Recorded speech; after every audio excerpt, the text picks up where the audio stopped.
Taking the chance, stuck in my head, not gonna leave it at that. Taking the lead, feeling your heat, just wanna give you my best. I don't even know your name, but you got me, 'cause you're old to die. We don't know what happens next, but you got me, 'cause I'm next in line. You make it look so easy, making me feel so dreamy. Never wanna pay for drinks, but you got me, 'cause you're old to die. Got me locked in now. Go ahead and take a shot. Do you really want me? Maybe you're just playing.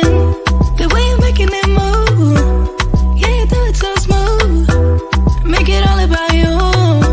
Can have it all if you want. Taking the chance, stuck in my head, not gonna leave it at that. Taking the lead, feeling your heat, just wanna give you my best. Taking the chance, stuck in my head, not gonna leave it at that.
Welcome to the Meta Behind Relationships. I'm the host, your host, Gaylon McDowell. And the Meta Behind Relationships is a podcast that looks at life and relationships in particular from the perspective of practical metaphysics. How can we teach that which transcends the physical, universal laws and principles that when we either work them intelligently with intention, create positive and constructive experiences, or when we are not necessarily in alignment with the truth of our own beings, can create some inharmonious situations. So in this 5S for Love platform, you'll have many perspectives. You know, we have men, we have women, we have, different perspectives. And that's important. My point of view, my particular, what's the word I want to use? A contribution to this conversation is you're more than what you see. You're more than what is appearing in the physical. There is an unseen, invisible, spiritual and mental world or energies or perspective or context that dictates and determines what happens in the physical. So to continue this conversation today, we're going to have a great conversation about the law of attraction and relationships. And I'm bringing back the creator, CEO, and all around wonderful woman and friend, Christine Burkett, to have this conversation with me today. Christine, are you there? Hey, Gaylon, how are you? I'm excellent. How about yourself? I'm doing great. I think my work day gets better knowing that on Wednesdays I can hang out with you. Sounds like a plan. So I'm really eager to talk about today the laws of attraction, because I think just from us talking, I think is relevant in relationships as well as in your professional life as well. So people really need to start paying more attention. And I don't know if you guys are doing this, but I actually rewatch all of Gaylon's shows and I take notes and putting together a plan or a strategy of how I can begin to evaluate my life and making some changes. So I know we're going into the new year, folks. So don't forget to rewatch the shows and begin to evaluate and assess where you are and where you want to be with all the tools and strategies that Gaylon provides us. And Gaylon, thank you so much for being on the network. I really appreciate all your support and participation in helping us grow this brand. So I'm ready to get started. I don't know. Let's Are you do it. ready to get started? Let's Okay. do it. So, I need to know this. I'm quite sure everybody else does. Is what is the law of attraction? Well, the law of attraction, as I define it Mhm. is a term used to describe the belief in a universal principle that draws to people experiences that reflect their thoughts, their feelings, their beliefs, and actions. And in the Bible, people would say it this way: God is not mocked; whatever a man sows, so shall he reap. As a metaphysical teacher and minister, I like to use I feel as though a better term, but the law of attraction tends to be the term everybody likes to use. I normally use the term the law of mind action, which Okay. means thoughts held in mind produce after their own kind. Okay. Thoughts held in mind, that when I say thoughts, I mean the thoughts, the feelings, the beliefs that we have in consciousness. I'm talking about those dominant thoughts, not fleeting, here today, gone today. I'm talking Right. about the dominant ways in which we move, the dominant ways in which we see life, our context, our point of view. If we look at life from the perspective that thought is mental vibrational impulse, that energy goes out from us, it radiates out from us. Okay. All right. And it draws back to us that which corresponds to it. So, like a magnet, it works. Now, if we look at the law of attraction from the perspective of physical laws, the physical laws like gravity, we all know what goes up Comes down. must come down. That's Hmm. gravity. That's a physical Hmm. law. Water always seeks its own Okay. level. And I know you in your previous work incarnation, you were a scientist. So I Yes. know all of this stuff is your conversation. Okay. So when you start looking at it from that perspective, the law of Mhm. aerodynamics always existed, Right. even before the Wright brothers ever flew for those, 15 to 18 seconds. It Yes. always existed, but we didn't understand it, therefore we couldn't apply it. However, the law of attraction is a law or principle that works regardless of your awareness of it. Okay. Okay. The law of aerodynamics works from the perspective of, if you meet all these conditions, your vehicle, plane, helicopter, paper airplane can fly. The law of attraction, or the law of mind action, just means that there is an omnipresent law that is Okay. always in alignment with your thinking and feeling. And Okay. therefore, what you hold in consciousness, who you are in consciousness, will draw experiences that correspond with them. All right. Okay. So let me say it this way, in a simple way: the universal law of attraction shows you your beliefs, regardless of what you think you believe. Wow. All Say right. that again, Galen. The universal law of attraction shows you your beliefs, regardless of what you think you believe, because a lot of people have beliefs Right. that they don't realize they have. Okay. The first person we lie to is ourselves. Okay. Yeah. And sometimes people live in a sense of delusion. But the beautiful thing about the law of attraction is it shows up as you are the common denominator in all of these experiences. What is it Right. showing and teaching you about yourself? So the law of attraction can both be a powerful uh, tool for transformation. It can also be a powerful tool for soul growth and understanding, because you Okay. get to see, why do these type of situations consistently show up in my experience. So when you look at um, from a metaphysical standpoint, this isn't a theological show. It's more metaphysical philosophy in the context of relationships.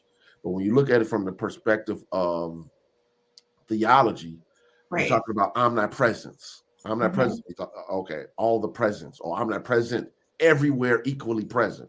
Okay. If we look at God, an aspect of God, Okay. God is infinite, and when it's all said and done, undescribable. But in our Mhm. finite way of thinking, the omnipresent, there's an omnipresent aspect of God called law. Okay. Okay.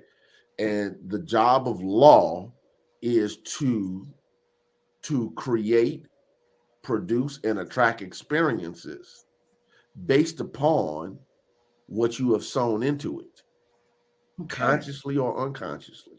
All right. So it can, whether it grows the seeds into watermelons and trees and whatever, and it grows our thoughts, our feelings, and our beliefs into actions and words into expression as well, into manifestation. There's this Okay. aspect of law. So you'll hear metaphysicians talk about divine law, universal law, or the law of this or the law of that. They're Right. always talking about the same thing. Thoughts held in mind produce after their own kind. They're always talking about understanding that this is a universe that is governed by principles. Okay. All right. Water boils at 212 degrees. Right. Principles. Water seeks its own level. Principles, gravity.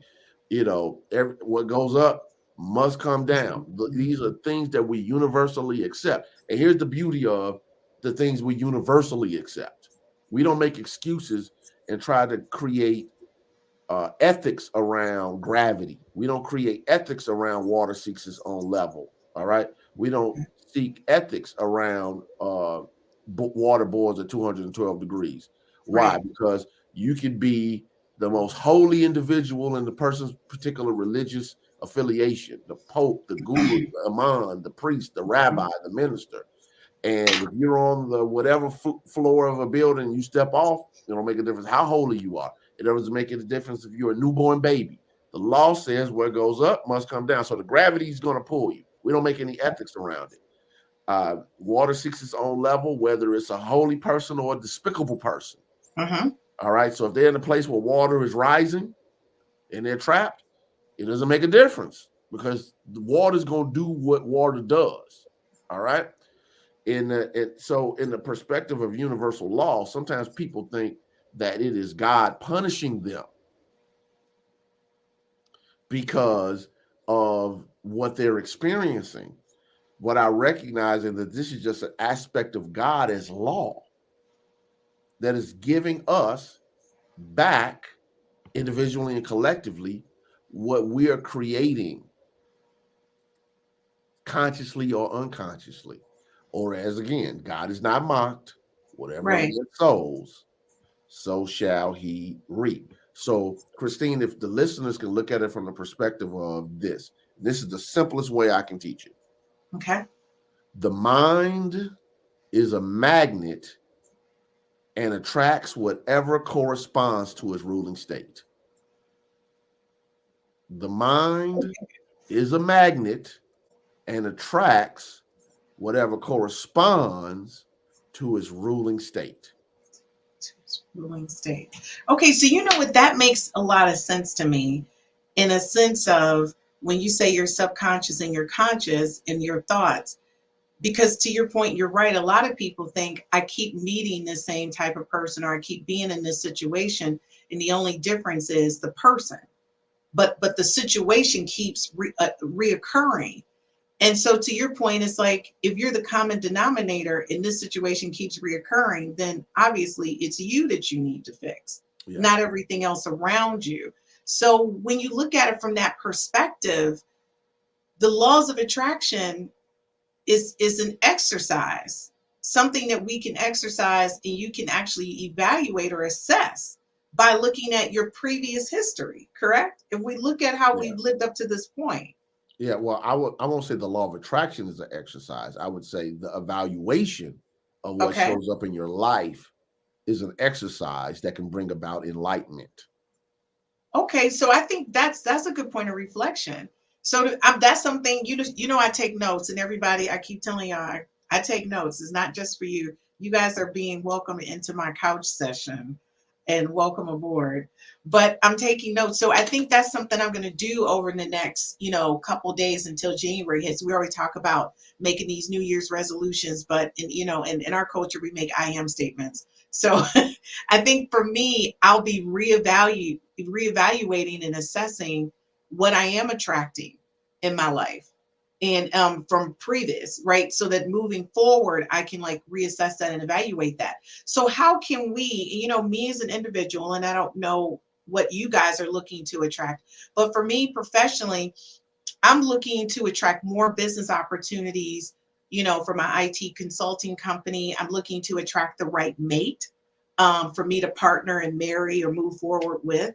So, how can I now use the law of attraction in my relationship? Like, how can I affect my relationships around me using the law of attraction? Well, first of all, you attract the type of person you want in your life by becoming that type of person, or the type of Okay. person that person is attracted to. And I think that's important because attraction, how do I say this? Because I always trying to figure out the nice way of saying things. But let me teach Healing, it this way. sometimes you just got to hit Yeah. it. So let me say it this way. How to use the law of attraction. First of all, it means you have to become consciously aware of Okay. your own beliefs. It requires some some detailed soul work to Okay. see, okay, what do I believe? Why do I believe this? And what are the consequences of this belief? Okay. Because those things matter, because sometimes you can have a belief in something. For instance, back in 20 years ago, and I'm sure people you say it today, but it was commonly used this way 20, 30 years ago, about men being dogs and sometimes women having that conversation. Well, if you believe that, okay, um, even at a subconscious level, okay, that is a point of radiation because it Right. has to That's go what you're out. going to attract Okay, now, but it'll also make you blind to to, the ones that are not. yes, not only will it make you blind to the ones that are not, it'll make you blind to the ones that are until it's unavoidable. All right, so you're experiencing these things, and it's like you're waiting till you experience it to then acknowledge the fact that this is what it is. When you're basically sending out that level of radiation or attraction, so you're attracting them to you. Yes, yes. So Okay. the law of attraction, when you start talking about it from a pure metaphysical point of view, Hmm. as I would say people do in the New Thought movement, it comes from interest, attention, and expectation. Okay, Okay. how do I use the law of attraction to my benefit in the Right. context of relationships? First of all, I would ask a person, what are you interested in? Because what you're interested in, all right, brings a certain level of energy to it. All right. Okay. People are interested in different things. All right. That doesn't mean Mhm. that the person you date or marry will have all of your interests, but it Right. needs to be some level of similarity in some of the interests that matter. Okay. Hmm. Because if that person, for instance, one of the things I see, at least in the African American community, I could speak on this with some level of integrity, not with some level with integrity, is the the good girl wanting to date the street dude. Yeah. Okay, now that's fine until the interests come into play, because you might see other qualities, but his interests are going to pull him to the streets Right. until his interests shifts to, I'm not interested in that. And I've seen some street guys transition out of that belief. But many Okay. times that was after many a good woman was put on the altar of sacrifice, because Right. it was, they were trying to pull somebody who wasn't ready to leave those streets. Right. And then there's attention. What gets your attention? Mm. Like, for real, what gets your attention? Because attention is a very strong magnet. All right. Okay. What we're interested in and what gets our attention pulls us to itself. All right. So, I love martial arts. It's hardly ever I will drive past a martial arts school and I notice, oh, that's a jujitsu school. That's a karate school. That's a taekwondo school. That's a kung fu school. That's a Right. UFC gym. I notice it immediately. All right. Now, because it has my interest and it has my attention. All right. Now, what are the things that interest you and capture your attention? Because those are attractor factors in your Attractor life. factors. All right. What gets your attention? So, Raven Hollywell, who's a great New Thought Hmm. minister in the 20th century, he would talk about how he and his wife would go out into the woods, and they would collect different things. They would go into the streams, and he would be pulling out these shells, and she would be looking at something totally different. They're in the same stream of water, in the same woods, seeing something totally different. And you can have people in the same situation, sometimes raised in the same households, in the same circumstances, same financial situation, same age, same race. And if their interest and attention are on other things, they can't see what you see. Right. And it makes a difference. Excuse me, I drink this water for a second. Okay, so when you talk about attraction, is attraction what you see visually, emotionally, or mentally, or is it all three combined? I would say When it's you all say three attraction. combined. And it was one other point I was going to say on my last Okay. part about how it works. Okay, yep, go ahead. Expectation. Mm-hmm. I'm sure you've heard people say you don't get in life what you want, you get what you expect. And Is that true? expectation has a very strong is a very strong aspect of the law of attraction. Okay. You know, and again, not a theological show, but it's the best way I teach it is this. Mm-hmm. As far as expectation is concerned, prayer is a form of expectation. Explain. To pray for something and not expect it is malpractice metaphysically. Oh, okay. Now I see. Okay. I like that. I just saw your eyes do something. That was a light bulb moment for you.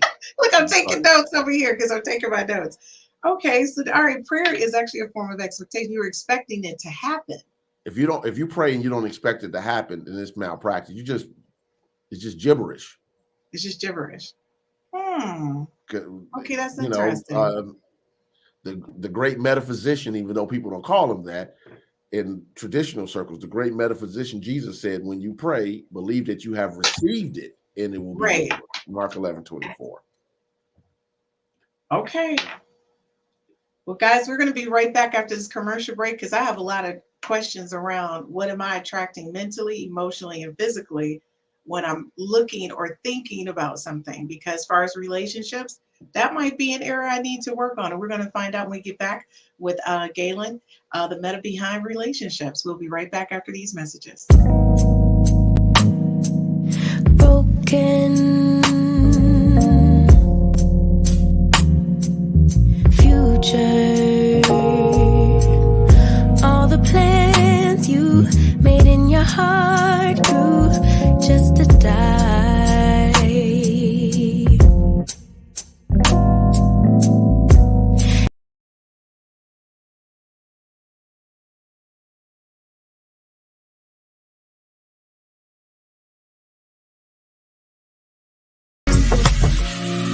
So I pull myself together to not give myself the pressure. I don't know what to do with it. Should I let him go? Go. I don't know what to do with it. Should I let him go? I fall for his eyes when he's staring into mine. Know he's bad for me. So what's standing in my way? And he's out of my league. I feel insecure, but I hope this is real, yeah.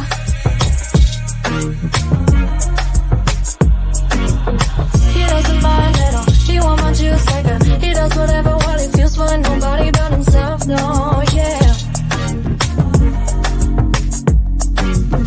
He doesn't mind at all. He want my juice like a. He does whatever while he feels for nobody but himself, no, yeah. So I pull myself together. All right, welcome back to the Meta Behind Relationships. We're talking about the law of attraction and relationships, and we're in the midst of Christine having some aha moments.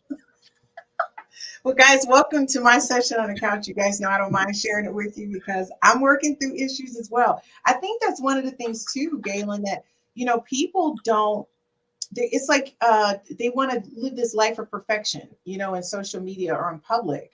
And I tend not to do that. I think, everybody's got things that they need to work through. And I like to make sure that people understand as I grow professionally, I'm looking at what I look like personally, because you need that work-life balance. And we talk about that a lot with me, where professionally I'm doing like really, really well, but in my personal life, I'm not putting in the same time. And so, folks, that's the reason why I like being on the couch on Wednesdays with Galen. You know, my workday ends with this conversation and gives me time to reflect. So, Galen, when we talk about the laws of attraction, I'm thinking now personally as we talk, like, what am I illuminating or radiating that I'm getting a certain type of person? And honestly, to be totally honest and transparent, I think because I'm unavailable, I think I attract people who, you say I meet no one but me. I think Mhm. I'm meeting me because I feel that I'm unavailable. I meet unavailable people intentionally because of the laws of attraction. Well, I don't think it's intentionally. I think it's unconsciously. Unconsciously. Okay. So I don't think you go into a relationship saying, "I want to meet somebody who doesn't have time for me, is unavailable, and is unwilling to fully commit into this relationship." Right. But we unconsciously show up in experiences, again, radiation and attraction, Okay. to to meet that which corresponds with our mental vibration. Okay. So yes, I think you hit it dead on the head. So it's easy to talk to someone and meet people who don't have accessibility because you Right. don't have accessibility. And if you by chance have somebody's interested in you and they have accessibility and you're not, then they're not going to be uh continue to be drawn to you because it's not corresponding with what they need in their souls. So what ends up happening is, in many ways, that becomes a form of self-sabotage. It also, which we talked about before, it could also look We like did. uh, I'm unconsciously unaccessible, and this person is. So before they discover this about me, unconsciously let me ruin this relationship. Let me have these people jump through hoops like they're a lion at the zoo, to and then it's when they leave, it turns into a self-fulfilling prophecy. Oh my gosh, I think you just nailed me. So now I need you to tell me, how can I use the laws of attraction to manifest great relationships? Like, now I need to switch that. So how do I do that? Okay, so yet again, I'm gonna go back to um, you have to become the type of person, Okay. So, and I know that sounds like a simple answer, but it's really not. Okay. Okay. When we look at our careers, we ask ourselves, what do I need to learn and who do I need to be in particular settings to prosper? Mm-hmm. Okay. Anybody that's serious about their career, Mm-hmm. okay, not only is it the skill that you need to learn, what do I need to learn education wise, experience, or whatever? Those are the outer components. But Okay. anybody that's ever been successful in business also knows that how you show up and how you move in a particular space has to be evaluated and understood to be able to prosper in that culture. You know, you know, if you walk trying to get to the C-suite in downtown Chicago, you don't show up looking any kind of way like you would show up at a picnic. Right. uh, those corporate men and women expect you to show up a particular kind of way. And I'm going to explain this, but I'm just using Mm-hmm. context and I'm going to answer your question directly. So, for instance, I had some um, uh, friends of mine who work in the court system in Mm-hmm. downtown Chicago. I forgot the name of the place where it's a big place where several floors of just criminal and civil cases, state, federal, all type of stuff. and and I'm not saying this is in any way to be anything other than what it was. So there was this old school judge who had a case in front of him, Mm-hmm. and uh, he reprimanded a female lawyer in his classroom, in his courtroom. Okay. Why? Skirt too high, shirt too low. Mm-hmm. And he said, when you come into my courtroom, my expectation is XYZ. Now, could he have done that behind the doors? Absolutely. he was doing that on purpose. He was making an example of her. I'm not saying Okay. that's right or wrong. But what he was showing was you have the expertise, the education, and the skill. You earned your right to be in this room doing what you do.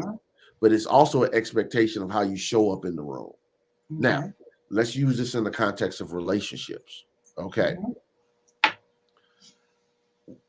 What are people looking for in a wife or a husband in your particular situation? And that can look differently in age range, culture, orientation, nation, religion. It's a lot of factors into that. Okay, so this is why I tell people that they need to get their bottom lines together. What are your non-negotiable, unalterable terms? Okay, so you're clear about that. Now, what is the flexibility of what it is it that I seek to experience in a relationship? Now, if you write down what you want to experience in a relationship, then ask yourself what qualities support that experience. What qualities support that experience? Okay. All right. So if you're an argumentative person and you want a relationship of harmony and peace and joy and whatever, your confrontational, argumentative behavior and mouth might not necessarily create the experience you desire. Okay. If you want to live a particular type of lifestyle, not having your money in divine order, not having any discipline on how you utilize your money will not help that create that experience. Okay. And then it's understanding what is it that the type of person you want actually likes. And is that in integrity with you?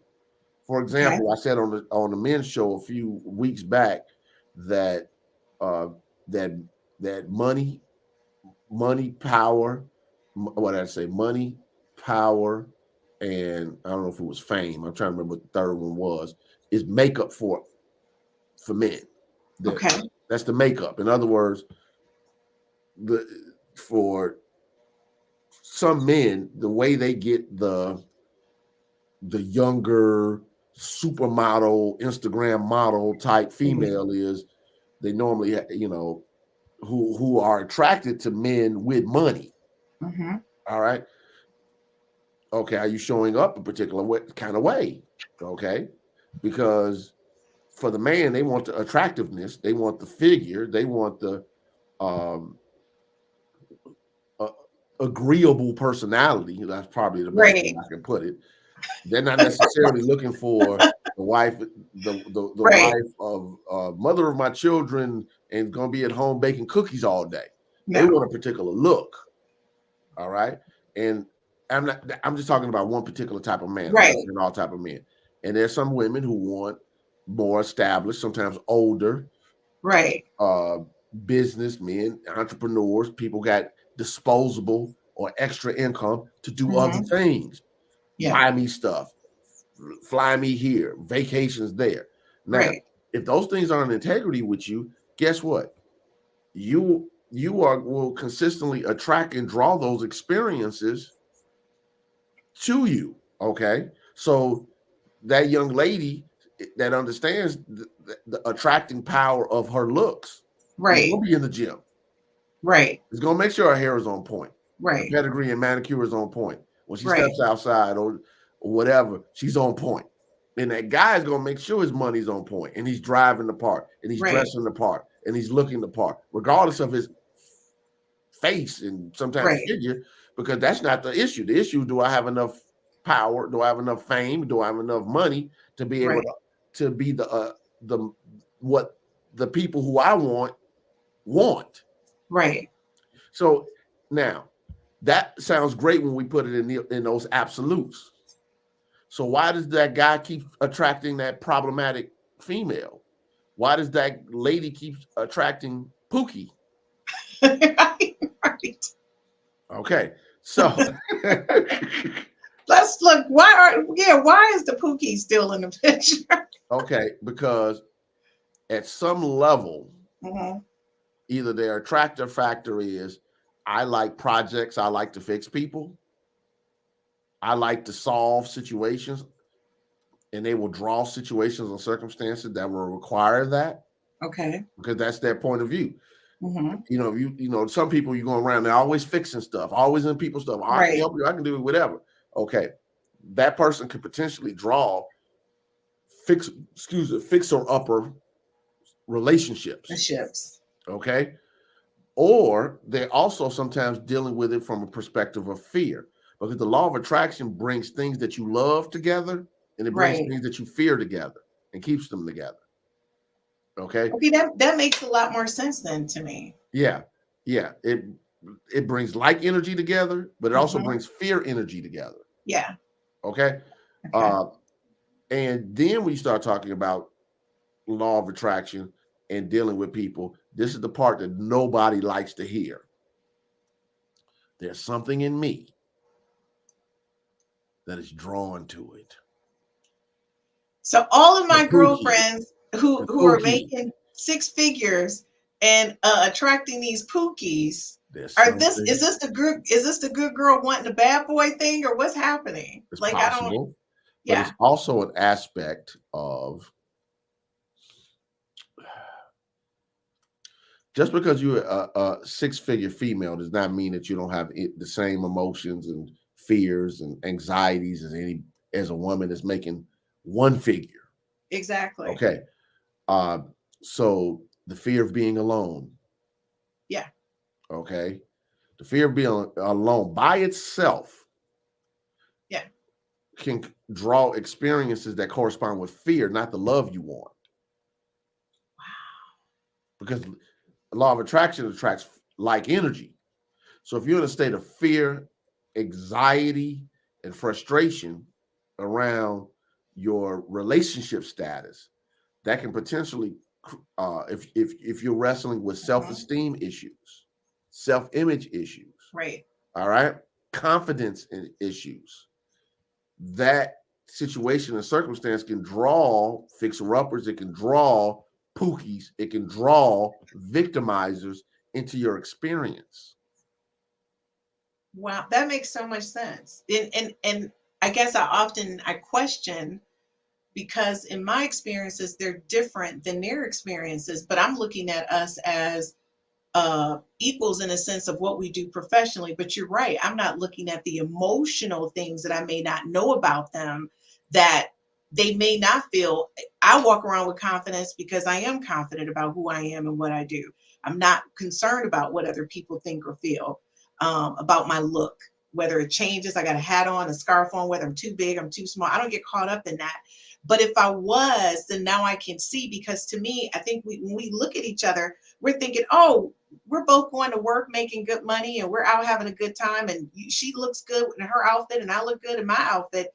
But I'm not thinking what's behind all of that. And that's the reason why this person is gravitating towards you. And then this type of person is gravitating towards me, because I'm thinking we're same. But in reality, we're not. Nobody And starts at that's the same line.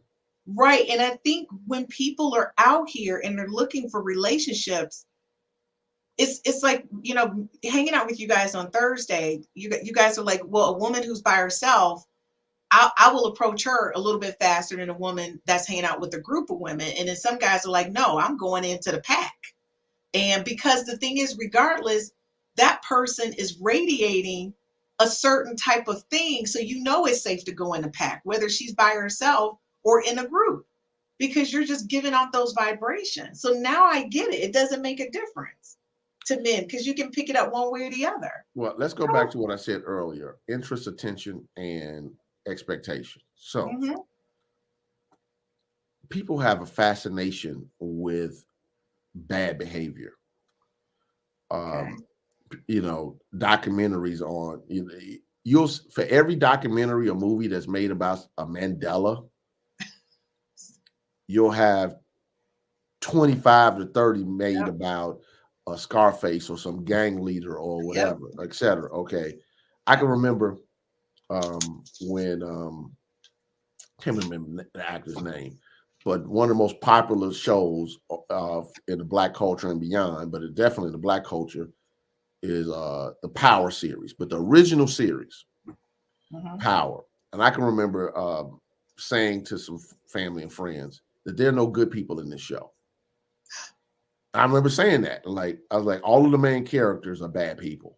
By the way, I've never watched Power. Okay, so Am right I the only now, black person in America but that didn't people watch were very sympathetic to the it? lead Right. character because it was a part of him that wanted to be out and then in and out and in and whatever.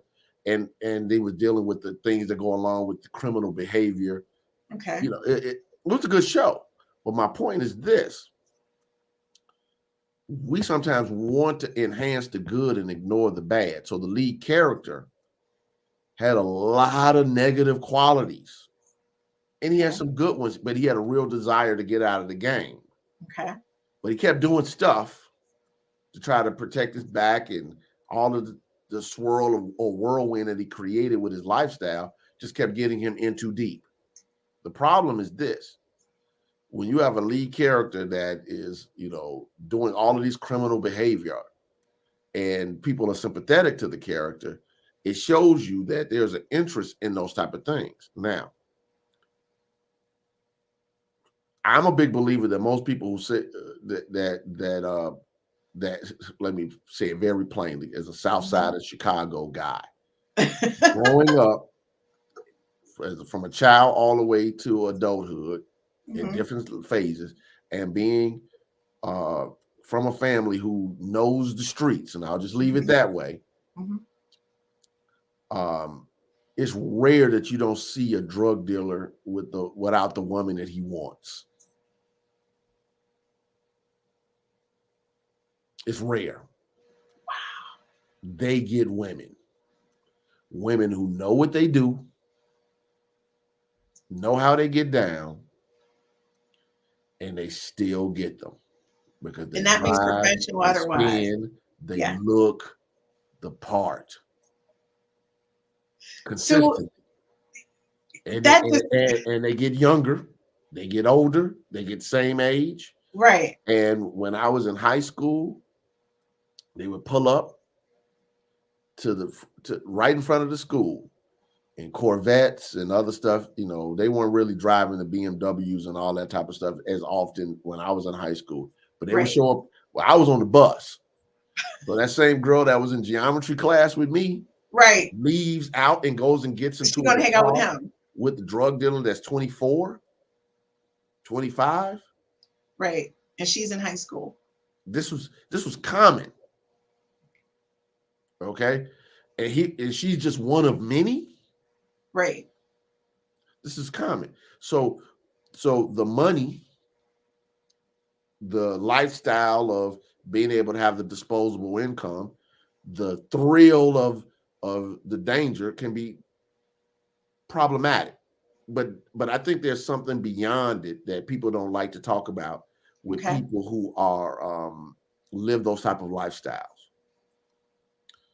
Those type of men are exceptionally assertive. Mm-hmm. They know what they want, and they're exceptionally intentional. Okay. That normally make very strong choice makers. As Les Brown used to say, a drug dealer is an entrepreneur without ethics. I'm not saying they don't have ethics, but when it comes to this particular thing, Right. They don't. but Agreed. that, and I think it's an abused term, but Right. many of them have that extra alpha type energy that women are attracted to. Attracted to, Unfortunately, yeah. they're using that energy for criminal behavior. Hmm. So it's sometimes what people don't get: the athlete, the highly successful business entrepreneur, the They go to that. charismatic politician. Sometimes Right. it's the charismatic preacher. I mean, Right. women, digging on TD Jakes. I'll just leave that there. And I don't see it, but okay. where I'm not dissing him as a human being. Right now, he's a wonderful. phenomenal speaker. Yeah. But my point is, because he's so charismatic, people overlook the fact that if that same overweight black guy saw them at the mall, they might not give him a play. Right. If he was just a plumber. Okay. So, but that charisma, the confidence, Right. the courage, the firm decision making, the I know what I want and I'm gonna make it happen energy, is attractive. And those dollars don't hurt either. And Those the dollars, don't hurt. obviously money is Yeah, attractive. that doesn't hurt. Okay, but get the perspective that I'm saying. What is the energy behind the money? Right. What is the energy behind the fame? Yeah. What is the energy behind the power? It's what And created all of it. That's what attracted you to that person. All right. So when you understand the law of attraction from that perspective, you can see why things happen the way they happen. People are attracted to really confident people. Yeah. Point Now, blank. you know what? Because here's the thing: if you don't believe in you, why it. should I believe in you? That's it. Now I see. Now I see so many things. I have my own aha moment as to why what you just said, the level of confidence. And I think sometimes for me, I step back from that because I don't understand that I'm illuminating that much confidence. And it does come off to some people as masculine energy because I'm very confident in who I am, in my business and what I do in my person. So I can see that. And I can see how also that could be attracted to the same sex in a way that, oh, I enjoy hanging out with this person because of that. But it can also be a conflict at the same time because it becomes a little bit of you feeling indifferent because you begin to measure yourself against that person subconsciously, and that person's not aware of it, but you are, kind of thing. And so now I'm starting to see, so, my sessions with you on the couch, it's really helping me kind of break down me. Folks, when we get back after this quick commercial break, we're going to talk about the signs of attracting the wrong people. The law of attraction, you're attracting the wrong people. And Gaylon kind of hit on that a few minutes ago when we were talking about Pookie, or we were talking about the drug dealer. So the thing is, ladies, you got to start taking a closer perspective on what you're attracting subconsciously. You may look glamorous on the outside. You may be buffed and looking amazing on the inside. But behind all those muscles is an insecurity. And ladies, behind that Prada and them red bottoms and that cultured body that you guys spend so much time on, it's attracting the wrong person. And you might want to ask yourself why. We'll be right back after this quick commercial break. Get it that I'm never going back. Get it that I'm never going back. I get to it first, I got you mad. I guess that when I get to it last. Get it that I'm never going back. Get it that I'm never going back. Going up, going up, going up, going up, going up, going up. Get it that I'm never going up, going up.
Welcome back to the meta behind relationships. And Christine, you said you want to do some drill down, so let me hear it. I think we're going to do a drill down on the signs that you're attracting the wrong people. Like, what are the signs? Okay, so this is where the truth bomb really hits. Let me get a clean piece of paper. This is the truth bomb. Okay. According to the law of attraction, you are never attracting the wrong person. That's not, wait a minute. Wait. Okay, see? According to the law of attraction, you are never attracting the wrong person. Even when it's Pookie? According to the law of attraction, you are never attracting the wrong person. Okay, explain that one, Gaylon. Okay. Who you are, Your way Okay. of being, is radiates and attracts that which Okay. corresponds or completes. That's the part that other people don't like to hear. Or completes your dominant mental states. Okay. Okay, consciously and unconsciously. Okay. So consciously, you can say, I want all of these great things, but unconsciously, you believe you have interest will get your attention, and what you expect is something totally different. So according to the law of attraction, you never attract the wrong person, because that is, and I'm speaking now to Dr. Christine, the scientist, because the relationship is only an outcome. Is only an outcome. So basically, this leads into my other question. Then, you're saying it begins with everything in my mind. Yes, everything begins in your mind. Okay, including the potential relationships, your money, your career, your job, your home, where you live. Okay. All of that begins in the mind. Okay, attention, interest, expectation.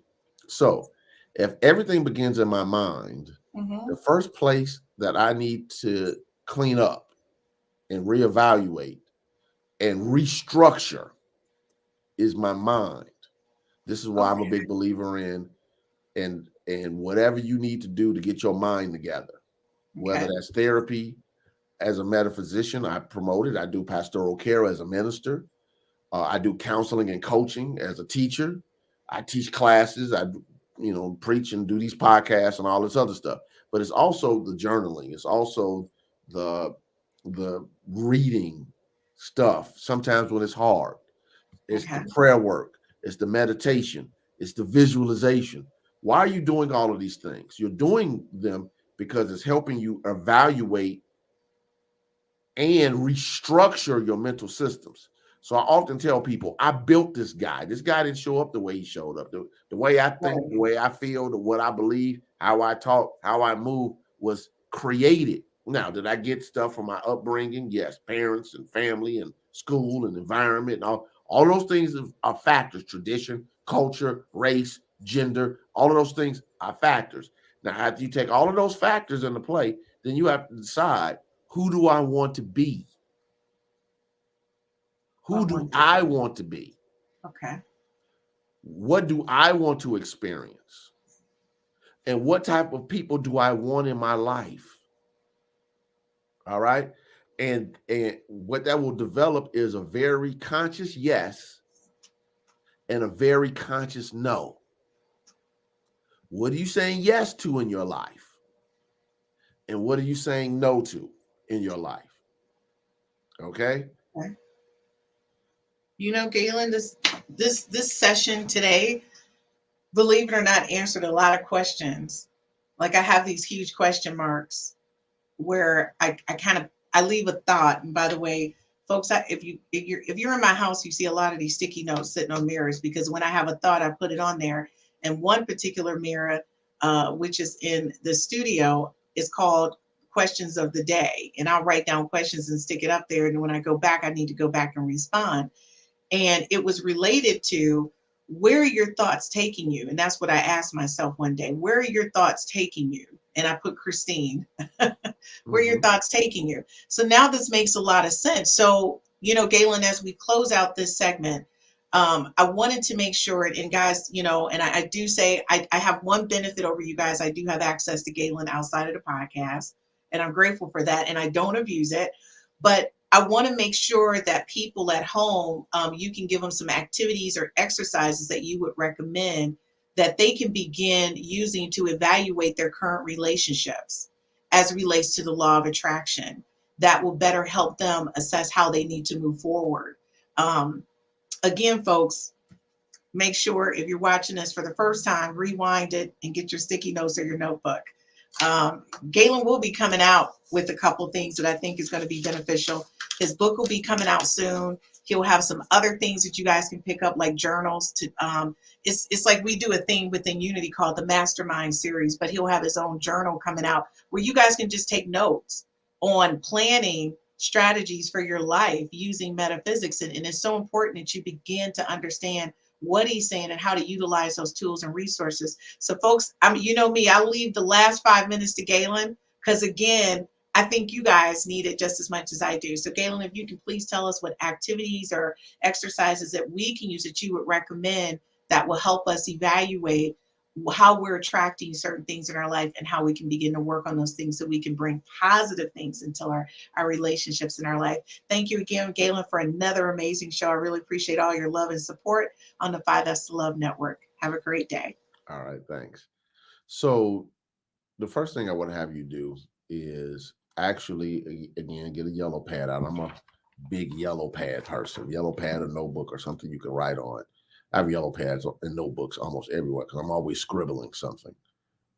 But I would like you to just sit down and go in your past, look at your relationships, and write down the qualities that you liked about those past relationships and the qualities that you didn't like. And I want you to see if there are any commonalities. Normally there are. Then write down what type of person, what attracted you to that person initially, and look for the commonalities. What turned you off from that person? Look for the commonalities. Now, this seems like a lot of work. Yes, it is. But what I want you to get to is understanding what type of person are you attracted to. Now, I often tell people you don't always control what you're attracted to initially, but because people just have types and things of that nature. I get that, but you do control what you do with that type of attraction. So if you realize that you're being attracted to people who don't display what I would call constructive, harmonious behavior, then that gives you an opportunity to do some reevaluation. And then you go back to what I said earlier. What type of person do I want to be? What type of relationship do I want to have? In this context, intimate relationship. Where do I want that relationship to go? Do you want to be a person who's married? Are you marriage minded? Some people can be in relationships for decades and they don't care about being married. That's not an issue for them at all. They'll keep the status quo. So you need to know what type of person you want to be. Who do you want to be? And what do you want in a relationship? What do you really want to experience? What type of person do you want to live with, to grow with, to develop with, to share your body with? I mean, in real talk, okay. And then get clear about, after you had all of those things, what attracted you to the people that came into your life previously? Because it had to be something. And sometimes that requires some reflection because, as I mentioned earlier, with the people who are the hustlers with the money and the disposable income from their criminal behavior, it might just look like it's only money, power, or fame. And you can be hood famous, by the way, like the man in your neighborhood or the woman in your neighborhood. So it don't mean you have to be worldwide famous. You can be famous in your circles. But behind all of that is, what type of attributes are you attracted to? What type of qualities are you attracted to? Recognizing that you are a magnet and you draw those type of experiences. So what I would then do is write down what it is that you seek to produce and what attributes you want in a positive light. In other words, if you like assertiveness and make it happen mentality, but you also want grace and forgiveness and compassionate conversation and understanding, you need to be clear and write those things down. And you might need to write them down every day for 40 days, 60 days, 90 days. Write down exactly your profile. And I know this is different from the list that the women have. This is an exercise that works on your consciousness, okay? To develop it, to shift it energetically. Because as you rise in consciousness, you create more opportunities and possibilities for new good to come into your life, all right? And you can override what you went through before. So I'm going to use a theological term, but it's a theological term I love, so I use it often. It's from the great metaphysical writer minister and teacher, Emmett Fox, who was one of my favorites of all time. He's the guy who wrote, "There's no such thing as undemonstrated understanding," but that's not the quote I'm going to be using in this. And this quote is, "Christ is Lord over karma." And he wasn't talking about it from a perspective of a man who walked the earth 2,000 years ago, or whatever your theological beliefs are about Jesus. He's using Christ as a standard of truth. In other words, when you are functioning from this higher Christ or God consciousness, the higher you rise in consciousness spiritually, the more you don't have to deal with the regular reaping and sowing of karma. So you can live above what you've been through and your previous behavior and what you produced in the past, because Christ is Lord over karma. So I want you just to use that in any way. If you need to say truth or God or whatever the term it is that you need to use, Christ consciousness, God consciousness, spiritual consciousness is Lord over karma. It will help shift your belief that I don't have to go through something because I've been through these particular things. I can be healed even though my body has been sick. I can be prospered even though I've lived a life of lack and limitation in the past. I can have harmony and peace even though I might have produced or was born or raised in chaos and disorganization and violence. You can, what I want you to do is choose over and over again the good you desire in your mind, with your feelings, with your words, and with your actions. And when stuff shows up that reflects the old way, the old you have to keep saying no to it over and over again. No to Pookie, or whatever the female equivalent of Pookie is. No to it. No to relationships or dating that devalues you. No to being in situations and circumstances that aren't going anywhere. Because if you don't create a vacuum for what you want, the nonsense that you're currently engaged in will keep you from the new possibilities of your life or for your life. So what I would just say to you again is listen to this podcast over again, because even in this part, I dropped a lot of information. Stop it, process it, write it down, follow it through, work it. And I would love to hear from you about how it worked for you, because as the lady who taught me, the Reverend Dr. Johnny Coleman, used to always say, it works if you work it. So God bless you. I love you even if I don't know you, because I know who you are. Take care. We know what you made of. I do better offline. Get it? I've been calling to a God. I'm in tune with the signs. I'm just trying to let go. I'm just trying to be me. I'm just trying to do fine. More landed with the elevation. Arms strong with the levitation. My third eye needed calibration. That was heat rock when I notated. I've been going crazy. Stone face when I kill beat, leaving no trace on location. Premeditated. Ayy.